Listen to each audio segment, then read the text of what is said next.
नमस्कार मित्रांनो, ठरलं तर मग या मालिकेमध्ये आपल्याला खूप छान असा ट्विस्ट पाहायला मिळणार आहे.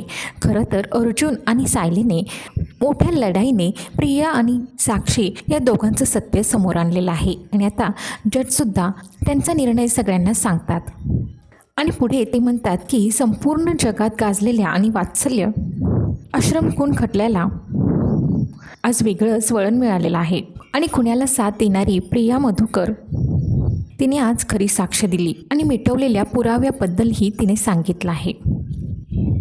आणि पुढे जज साक्षीला म्हणू लागतात की मिस साक्षी शिखरे हिने सुद्धा गुन्ह्याची कबुली दिली आणि आत्तापर्यंत सादर झालेल्या पुराव्यांवरून कोर्ट अशा निर्णयाला आलेला आहे की आणि हे ऐकतात सगळ्यांना मात्र खूप मोठा धक्का बसतो आणि सगळ्यांना एवढं टेन्शन येतं की आता कोर्ट नेमकं कोणता फैसला कोणता निर्णय सुनावणार ह्या सगळ्यांकडे सगळ्यांचं लक्ष लागलेलं असतं. आणि त्याचवेळी कोर्ट साक्षी आणि प्रिया या दोघांना तुरुंगवासाची शिक्षा देतात आणि लगेच प्रिया तिथे येते आणि पूर्णाजीला बोलणार. तेवढ्यात पूर्णाजी सनकन प्रियाच्या कानाखाली सुद्धा लगावते आणि पूर्णाजी प्रियाला म्हणते की इतक्या भयंकर मुलीचा आमच्या घराने अशी काहीच संबंध नाही आणि तिला घेऊन जायला सांगतात. आणि कल्पनासुद्धा प्रियाला कानाखाली मारते आणि कल्पनासुद्धा खूप चिडते आणि प्रियाला म्हणते की आम्ही तुझ्यावर एवढा विश्वास ठेवला आणि तू आम्हाला हे फळ दिलंस.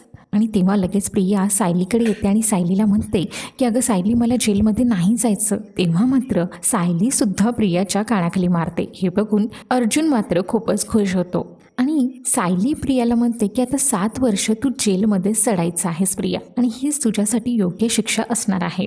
हे ऐकताच प्रियाला मात्र खूप मोठा धक्का बसतो. तर मित्रांनो, आता येणाऱ्या भागांमध्ये नेमकं काय घडणार हे पाहण्यासाठी आपल्या चॅनेलला सबस्क्राईब करा. त्याचबरोबर बेल आयकॉनवर क्लिक करा म्हणजे येणाऱ्या व्हिडिओचे सगळे अपडेट्स आपल्यापर्यंत नक्की पोहोचत जातील. तर अशाच अपडेट्ससाठी भेटूया पुढील भागात. धन्यवाद.